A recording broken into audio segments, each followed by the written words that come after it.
Once in a while, you have an opportunity to meet an individual or a couple that are just having an incredible experience in their lives. And I'm really pleased because I've had that opportunity to meet Chris and Holly Santillo. They actually are just a couple with three children that are living life to the fullest and in some unique ways. And they've written a book called Resilience Parenting. And we're going to talk a little bit about that, as well as what they have learned over their years of experiences of traveling the world, and in some cases, basically living more of a minimalized life, and how that has literally helped them to develop a culture of integrity and character within their children that is so important for each of us as parents to learn how to do with our own children. So I think you're going to really enjoy this interview and look forward to having you join us. At the end of the day, it's not about what you have or even what you've accomplished. It's about what you've done with those accomplishments. It's about who you've lifted up, who you've made better. It's about what you've given back. Denzel Washington. Welcome to Inspire Vision. Our sole purpose is to elevate the lives of others and to inspire you to do the same. Hey, folks, thanks for joining us. I'm really, really pleased to have Chris and Holly Santillo on the show with us today. Chris, Holly, how are you doing? Wonderful, thank you. Really well, Thanks for having us, Doug. Hey, really, really glad to have you on the show. I think you've got a fascinating story, which ultimately leads to a book that you've written. So I'd love for you to share with the audience your story. I mean, you've martial arts, nomad traveling. Let's hear about it, either one of you. Well, the day we released our book was the same day we got into the car leaving this house we're in right now, actually, this very house, to say goodbye to our family for a little while and set off on an exploration, an opportunity to learn more about ourselves and the world. We sold everything so that we could travel full time with our kids, and You shouldn't exaggerate. broaden our We perspective. didn't sell everything. I have a toothbrush and 3 t-shirts, and I think that's pretty good. Yeah, I good couldn't for have- you. So that was a little over 2 years ago now. Well, you have become minimalists, haven't you? It's Yeah, we're learning about it. carrying everything on your back makes you something of a minimalist, whether you meant to or not. It has certainly been an interesting part of the experience. Oh, that's amazing. So you had a martial arts studio. I actually No. still do. We have 5 martial arts studios here in the suburbs of Washington, D.C. Which we Okay. happen to be visiting. I'm teaching a class tonight. We're kind of in between continents right now, and came back to visit friends and family, and to teach some martial arts. And so yeah, right now we're visiting my folks. The kids are upstairs cooking with my mother, and we're playing a little bit of house. And then in what's about a I week, like that. We're playing a little bit of house. and then in a week and a half or so, we hop on a plane. We're going to do a bicycle tour through Ireland this fall for summer. Wow. Okay. And so then you've been traveling. Tell us a little bit about your traveling, because it's been all over the world. You know, Chris said, every time people said, why are you doing this? He said, it's just my midlife crisis. And I thought that he was joking. And then I realized, like, no, it really was. But I think it's a pretty good I think answer to the midlife I want crisis. some credit. I brought my wife and my kids along on my midlife crisis. Like, I didn't do it alone. Like, I Right. brought the whole family. So we enjoyed going across the United States first, and then we jumped right into Russia, and that just led to a whole world of surprises. One of the many concepts was, gosh, when you take all that time to get to the other side of the planet, it's just a shame that you have 3 or 4 days to explore it before you have to go home. Wouldn't it be great if you had an extended time? You could just go from country to country. So that's what we did. We Did some Trans-Siberian Railway. Yeah, We and went then- hiking in Mongolia. Mhm. We took the train through Uzbekistan and Kyrgyzstan, Yeah, we traced the whole Silk Road up to Kyrgyzstan. and through Yeah, Kyrgyzstan through Uzbekistan to Turpan, etc. And And that was just the first part. Doug, it was so good. so I It think has we're been at so about good. 20 countries so far. Wow. So have you found that when you're there, do you get to know the people well, or is it a little bit different? I know how sometimes you can go travel and you get to know a few little people around you, but as I've gone over to Vietnam a number of times in 2009 19, I guess it was, I really got to know some people well. So what do you find happens for you guys? That's such a good question because I think when you meet people, that is the time that a place is not just something you're reading about, but a place that becomes part of your heart, right? Like, oh, that's so good. No one ever asked that question. No, That's it's so so true. good. Well, but there's beautiful scenery all over the world. It's what makes travel interesting, is to meet people that you otherwise wouldn't have had a chance to meet. So we find it the biggest variable, of course, is whether or not we know the language. So, Right. we speak English, and Holly here speaks Spanish, and so that gives us an in to a bunch of countries. But then when you're wandering through, Vladivostok or Khabarovsk in the far east of Russia, past Siberia, and you walk down the street, and you're like, oh, there's all these friendly people, and they're not smiling, but that's just because they choose not to smile. That's a Vladivostok thing. That's a Vladivostok thing. We learned that. We got a lot of glares, but they're very friendly. They just don't smile. And then somebody walks up to you on a random street corner and say, "Did I hear you speaking English?" I said, "Yeah, we're visiting. We're from America." It's like, could I buy you coffee? I would love to practice my English. Oh, Yeah, or show you the whole town. And we got some incredible invitations. We met people on the train who felt like we're family after 3 days of being in a train together, doing very little else. We meet the locals, and then we get to meet travelers. Yeah, And it's a mix of both travelers and locals. it's a Absolutely. very positive experience. So have you found as you go to all those different countries that it's fascinating? Do you see a significant and obvious difference in their cultures? Mm. It depends on what one means, and because that's one of the questions that runs through our heads all the time. And I think more and more the realization just how little difference there is, how similar we all are. I'm going to answer that exactly the opposite. Okay, good. You tell me Because your it's a opinion, different- Vinny. Go ahead. I want to hear this. They say, like, they say, we eat different foods sometimes, and we keep our schedules a little bit different, and we have slightly different priorities. But we meet people, we fall in love, we get married, we have kids. We live the same life cycle. I find more interesting at this point is look for the similarities. I try to figure out what is so interesting about that they do exactly the same as we do versus different, and then obviously having an opportunity to spend an extended period of time in the same country. We get to start looking. We most recently spent a month in Ecuador, and in a half dozen or more different towns and cities, and start looking what is the same. What is Ecuadorian versus what is unique or endemic to this one specific town, and that's a different question all by itself, because you pop into one town in a country, it's not obviously representative of the whole country. It's just that area, but we start seeing similarities from here to there.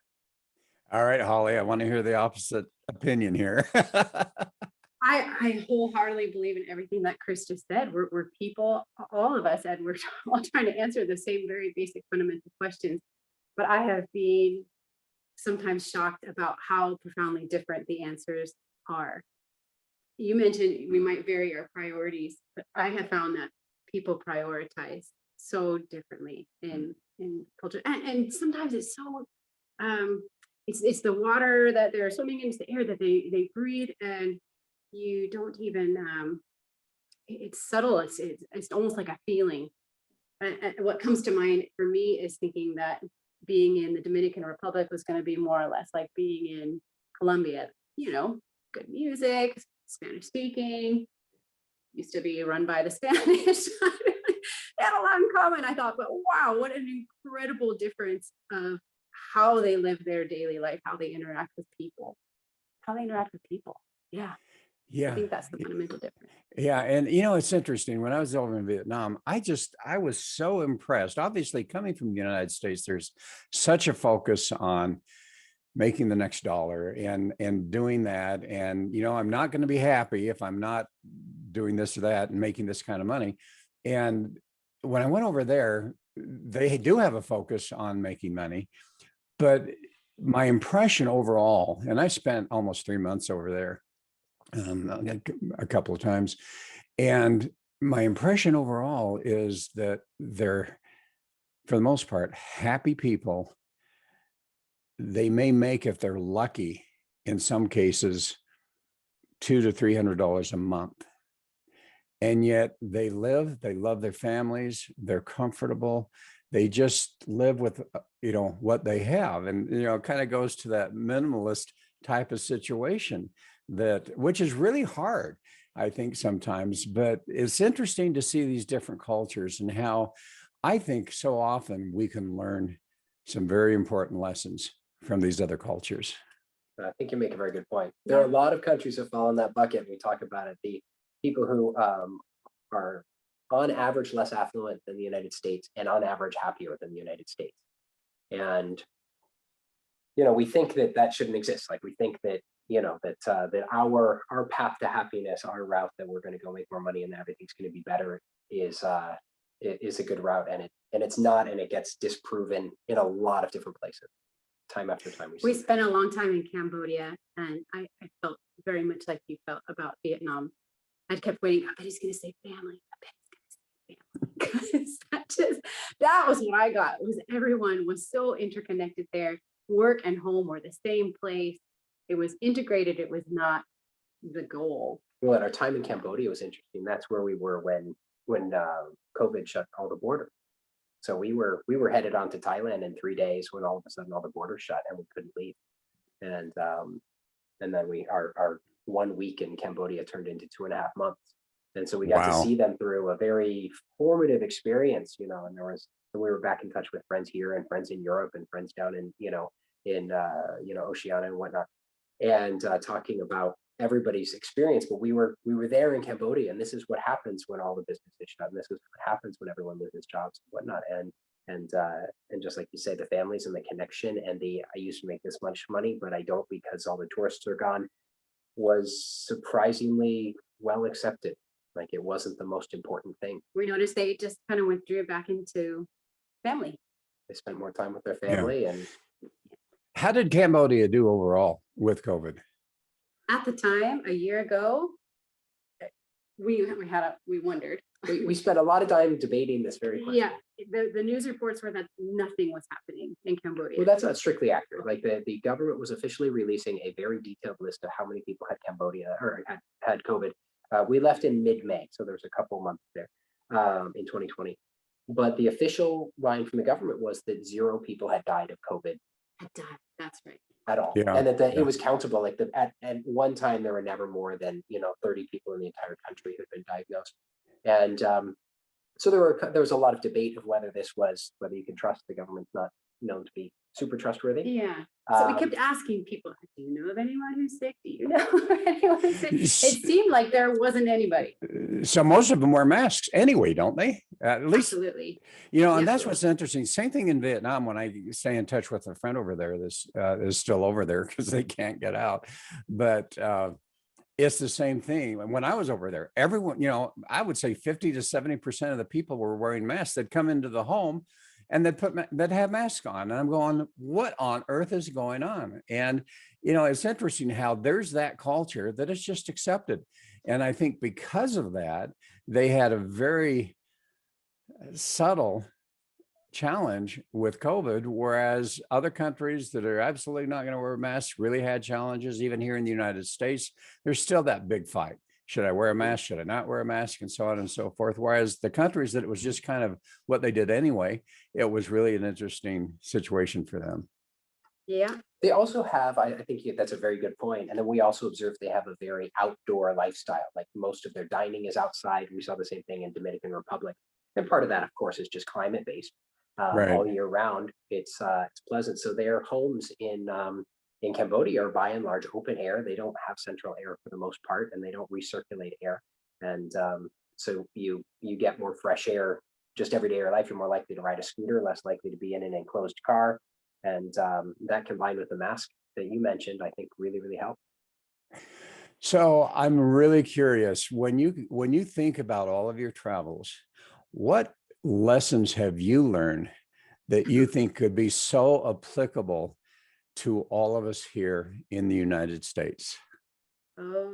See, that's rough because it seems so reasonable to expect that after 2 years, our stated goal, our mission statement that we wrote as a family has to do with learning to live more thoughtfully and learning from the world. And we should have something really profound to report. And we've lived things.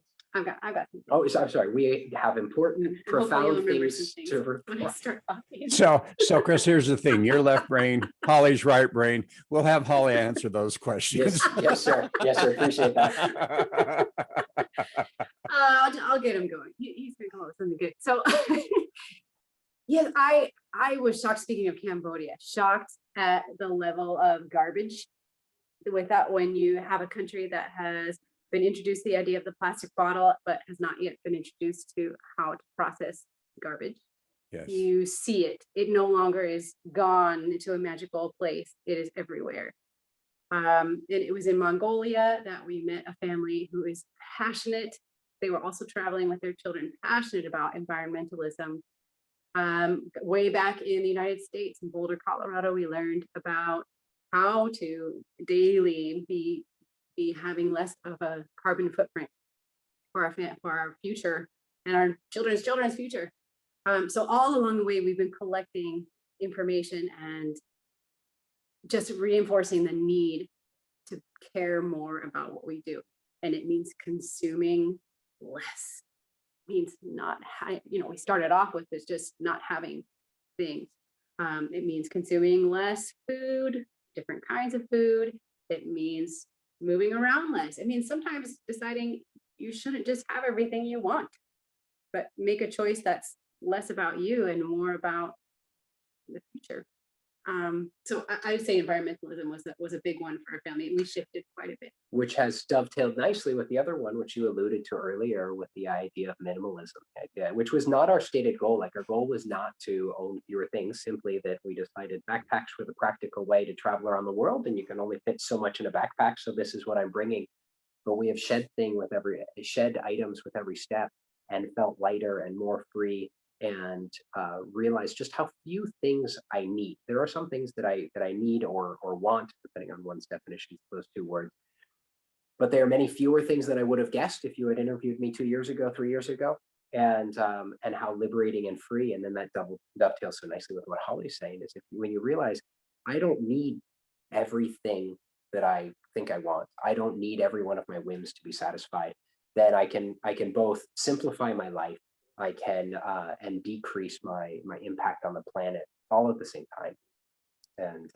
And it's a completely separate topic. It is also very good for your budget to not have every one of your whims satisfied. Right. But you know what? You bring in an interesting point. My daughter and I were driving a ways, the other day. And so we were driving, and, it was going to be about an hour drive. And so we were having fun. She pulled up the astrology chart. I said, okay, pull up my astrology chart. That'll be fun. And so she happened to find one that was really good, and it went in and really identified everything. But one of the things that it said about me was, your wants and your needs in your mind are the same. and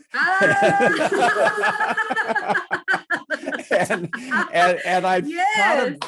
I thought about that, and it is so true. I mean, my kids will tell you, it's like, come on, Dad, do you really need that? Or is it just that you want it? Oh, I really need it. And I think that's an interesting conversation, to be able to really identify the difference between wants and needs, and understand how, when you can actually literally bring that into your own persona, that it can really make a difference in your lives.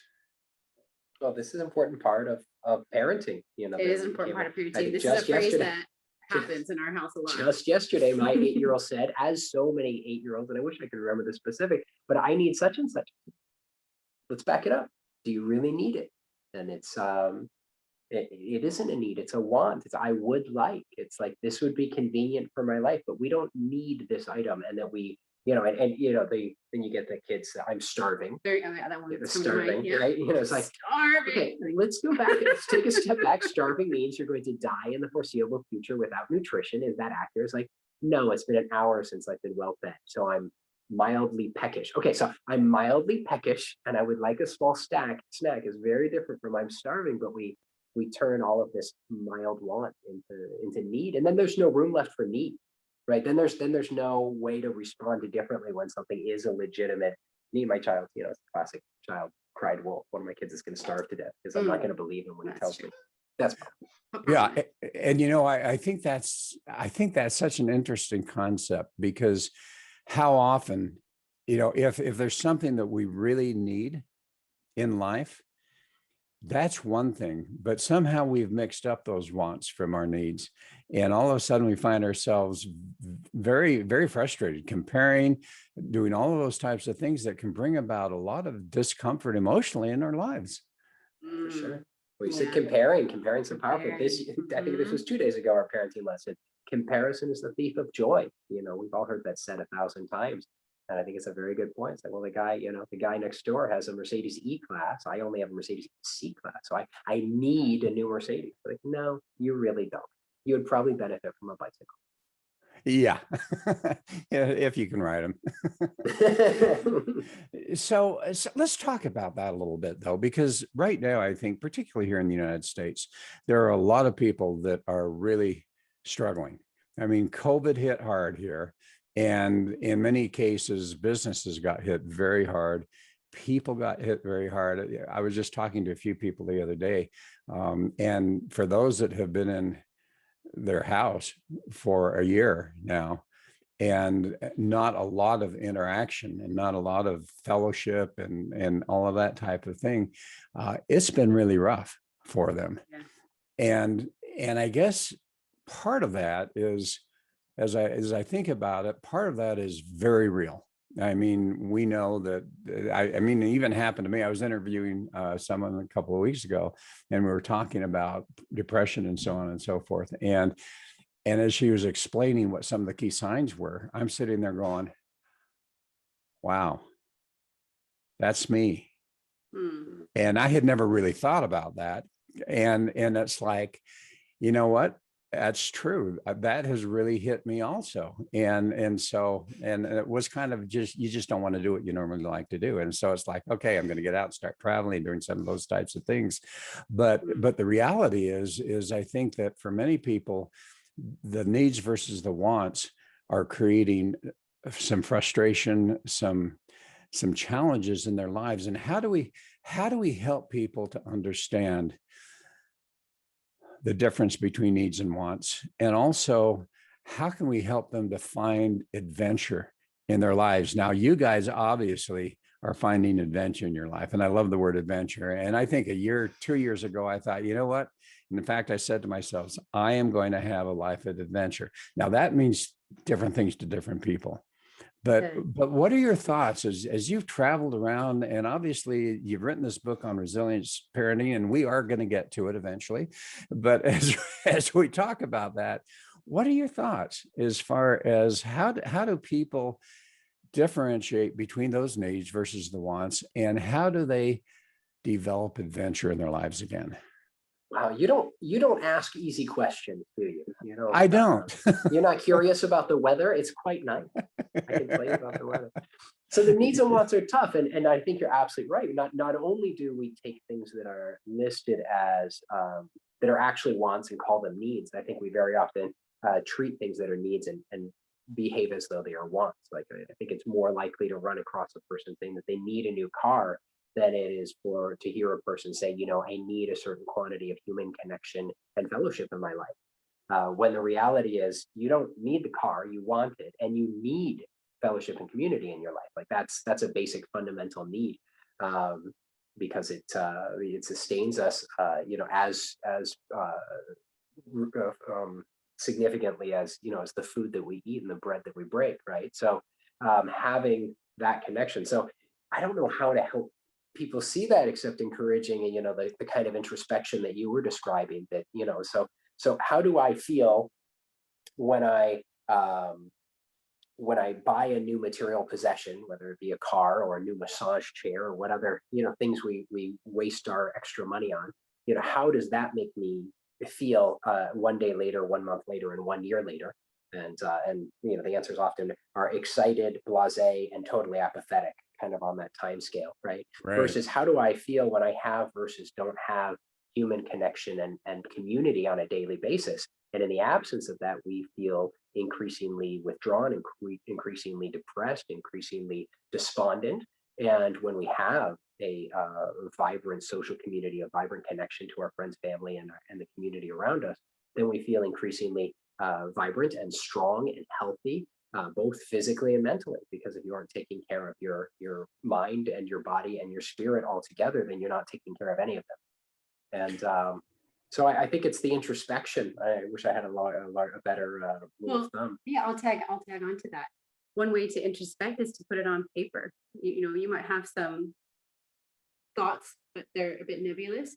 And if you I have lots of nebulous make thoughts. 2 columns, here's my left brain talking.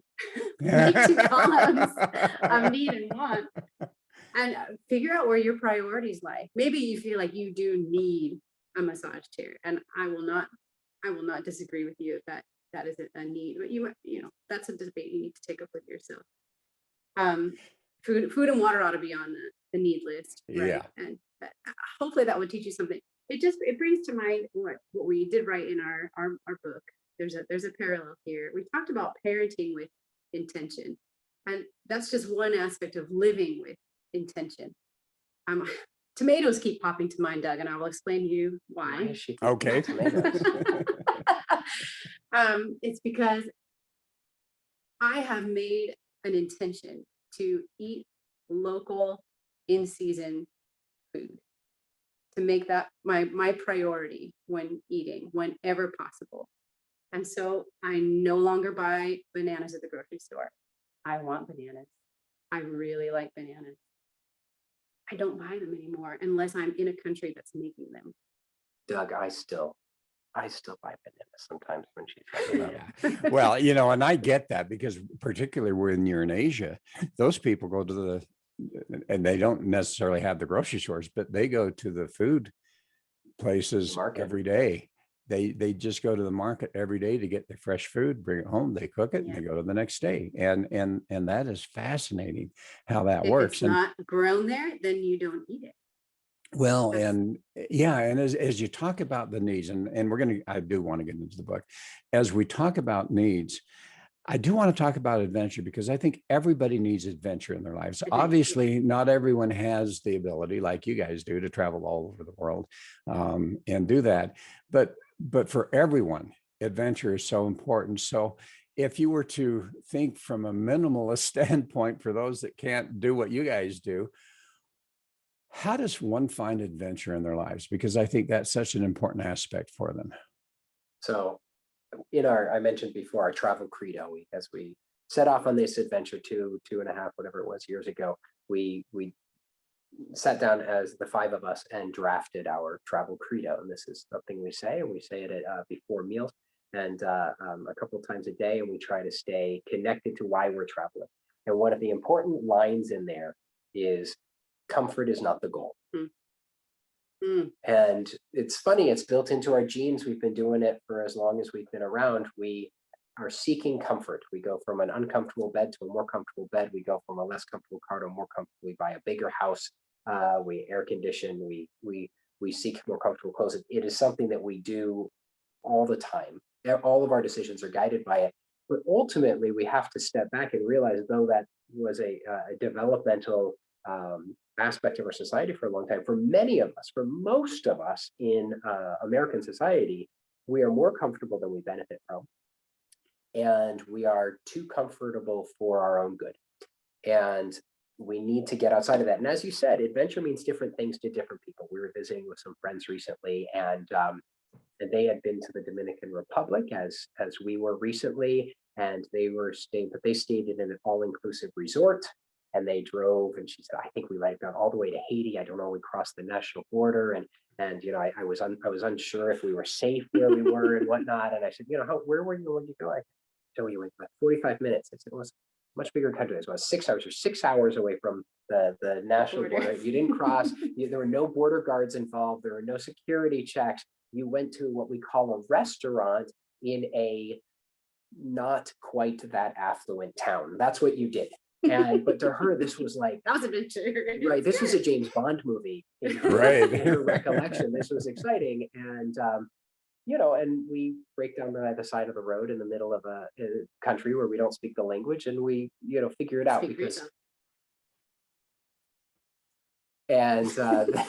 and we call different things of it. We climbed. We were telling about the 16,500 foot volcano that we climbed in the cold and rain recently with our 3 young children. And despite everybody crying, I'm sorry, Holly did not cry. Most of us cried during the course of the adventure, and being a little bit worried, tying ourselves together so we didn't fall off the edge. Our definition of adventure is different from her, but we benefited from it, and she benefits from it. But in all cases, we have to get out of that comfort zone. So if walking down to the park and sitting on a park bench and waving to a stranger, across the park is horrifying, well, you should probably go do it. And if that's because that's adventure. Yes. I think you hit the nail on the head. Adventure is the opposite of comfort. So if Right? the reason you're not doing it is because going it's out and uncomfortable, doing, do it. and yet, I think adventure can become comfortable. You go out on a hike, which, is an adventure. And yet, as you're out there and you start to see the beauty of whatever's around you, whether that's a big city or whether it happens to be the mountains or the streams or whatever that happens to be, that's adventure. And then all of a sudden you start to develop a sense of appreciation too. With all of these things that are going on in your lives, how, and we haven't even talked about, the martial arts. What was it that ultimately brought you to the point of writing your book, Resilience Parenting? Well, the resilience parenting predates and kind of set the groundwork, if anything, for our current adventures. Really? So Okay. it published, we released it on the day that we left. It was kind of the last project we needed to finish. And we decided about 6 months out when our publication date was, kind of set our deadline for all the proof edit, all the editing, all the things that needed to be done at the end. And said, okay, then we can leave town once that's done and it's off into the ether. The book is really a reflection of our career as martial arts instructors. So you alluded to it earlier. We have 5 martial arts studios here in the suburbs of Washington, D.C. And we've been doing that for... They're like a laboratory for human development. Yeah. So, and it's funny, long before I started teaching as a teenager, which was a really long time ago now that I think about it. And I was being asked parenting advice by people twice my age long before I had my own children, because that's the role that a martial arts instructor is kind of put into. And but I was also learning all of the things necessary and experimenting, and as you said, a laboratory, getting to experiment with other people's kids for years and years and years. And ourselves, to be. And ourselves. Well, and that's the joke, is what I wanted to do is write a book about personal development, but people are much more interested in figuring out how to engineer their kids than they are interested in how to engineer themselves. I want to re-release it as like Resilience U, but those books don't get received as well. It's just like, no, I'm perfect. My kids need to be fixed, but I'm perfect. Like everything, the whole book's a mirror. We should all do all of the things that we expect our kids to do. But so our book is a distillation of the methodologies utilized in martial arts instruction that is so formative in the development of kids, backing out all of the martial arts specific aspects, simply the developmental, just keeping the developmental aspects, and it's to offer those insights and guidance to everybody. Yeah. So, you think about martial arts and you think about that strict discipline. And if you're not doing it right, you're going to get thrown to the ground and on and on and on. So even if you are doing it right, Doug, you're going to do it. Right. So what are the key elements that you say are so universal for everyone from the standpoint of parenting? I'd love for you to share some of the key points in your book that you have found really are universal. Learning, service, and integrity. Go ahead and expand on that. You bet. Okay, so in order to survive in a dojo and on the planet as a human, you need to be both of those things. And all of them. You need to be able to learn. This is so that you have the knowledge with which to approach any situation. More importantly, it is so that you have the ability to adapt, because you know that whatever you don't know already, you can learn. So a spirit of learning. And then a layered on top of that is, it is important for us to be excited about learning, be enthusiastic about learning, by seeking out learning rather than viewing it as a dreaded necessary task, but rather, and you mentioned this when you talked about adventure and hiking, it's not comfortable. Same thing. Yeah, adventure's about learning. It's comfortable, but it becomes enjoyable in its own right. And in the same way, if you seek it out in that way, then it's not a chore. It's an adventure. And the same thing with learning. So learning is number one. You need to be curious. and you also need to be humble. You need to Understanding. want to Yeah. know, to learn something new, and be aware that you don't have all the answers yet. Well, and I love the curiosity. I think is so essential in someone's life. And then the humility. You're right. So some more. So the central pillar is integrity. So we have to be honest with ourselves and others, and then we also have to fulfill our obligations and make right if ever we fail to do so. And so that's and there's the big subtext there that I think gets overlooked sometimes, is the self and others, that we obviously need to be. No, I emphasized my sentence wrong. Is the self and others. Did I do it right? That we often talk about integrity in the context of being honest with other people, and that's obviously critically important to not just to having good relationships, but to being a good person. But so much of succeeding in life and accomplishing the things that are important to you and being the kind of person that you want to be is being honest with yourself and fulfilling your obligations to yourself. That, I said I was going to accomplish this task. I said I was going to go back to school. I said that I was going to be there for my friends when they needed me. I said that I was going to do that. And living up to your expectations for yourself is a critically important part of your integrity. So that's the central pillar. We go from learning into integrity. And I'll tie that back into the conversation with needs and wants. You have to be honest about answering that question, right? So lastly, go ahead. No, go please. So lastly, we roll into service, and service is the final. And I don't know. I could make a good. I almost said arguably most important, but I could argue all three of them. It's the most important, so I'll argue none of them. That's the act of giving back, and that our fulfillment in life really is tied to our service. Is the degree to which we are service, not just to our immediate friends and family, but to the world at large.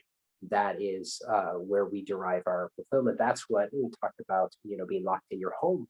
People were missing out on, some dinner parties, I'm sure, but they were also missing out on an opportunity to go do things for other people and have that sense of connection that service offers. So learning, integrity, and very much so. Learning, integrity, and service are the three pillars that we teach in martial arts, but then of course in our book as well. So how does a parent actually embed that within their family culture with their children?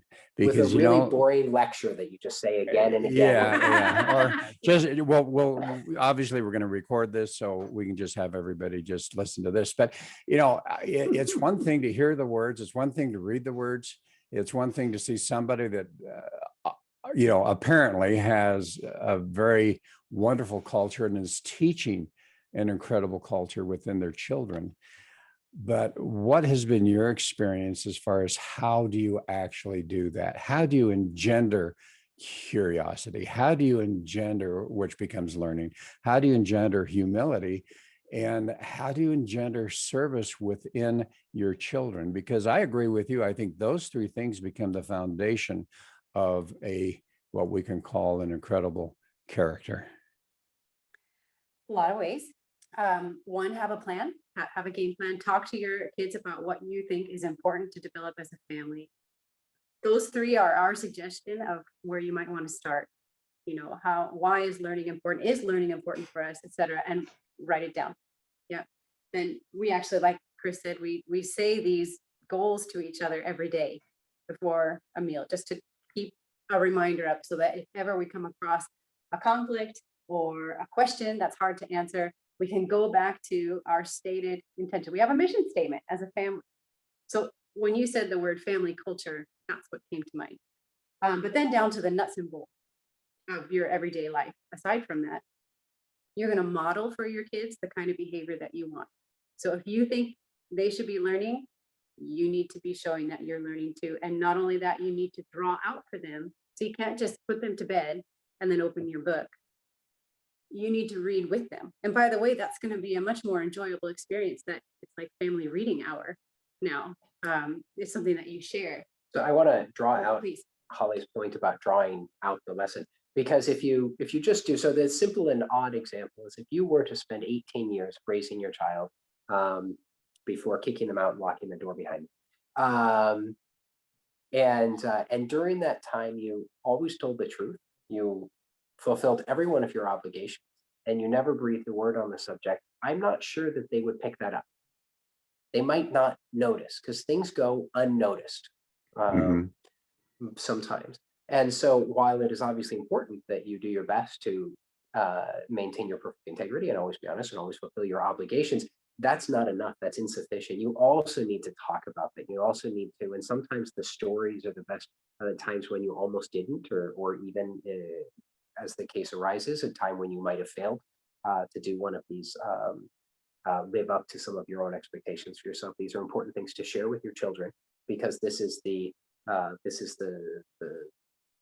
foundation of their experience, so that we need to share our experiences so that they can learn from those experiences, so that they don't have to go do everything themselves necessarily, which means sharing both the good, the bad, and the ugly. You know, this is when it was really hard, and it was difficult for me to tell the truth, and I did. And this was the time when it was very difficult for me to tell the truth, and I didn't. And this is how I felt about it afterwards, and these were the consequences and whatnot. And that accomplishes a couple of things. And one thing, it lets you talk about consequences of not living up to fulfilling your obligations and your integrity. But the other thing is, it normalizes imperfection, because we tend to be very imperfect human beings. At least that's my personal experience. And Yep. and Speaking of myself, sorry, not a certain Not him. and a certain number of parents are inclined to, that we're embarrassed to share with our kids our failings, because we all like to sweep our failings under the rug. That's very human of us. It's another one of our imperfections. But when we do that to our kids, and we don't let them know that we've had difficulties and we've struggled with things, then the first time they struggle or they stumble, they think they're the first person ever to have that difficulty. They're like, oh my gosh, I did this thing wrong. And mom and dad would never have made this kind of mistake. I must be awful. I must be unworthy. I must be no good. And that starts eating away at their sense of self, and then it also eats away at the relationship with you. And then especially when you overlay that, we're talking about the full 18 years of the initial childhood, and then the experience thereafter, of course, the continuing parenting after they reach adulthood, such as adulthood. They eventually realize a lot of the stories, if you were dishonest with your stories, if you glossed over your imperfections, they'll eventually figure that out. Your 4-year-old thinks that you can walk on water, but your 18-year-old does not think that you can walk on water. Yeah. And if you have continued with that inaccurate portrayal, that will undercut your relationship. They will eventually, they're looking, it's like, wait, you said that you're all of these things.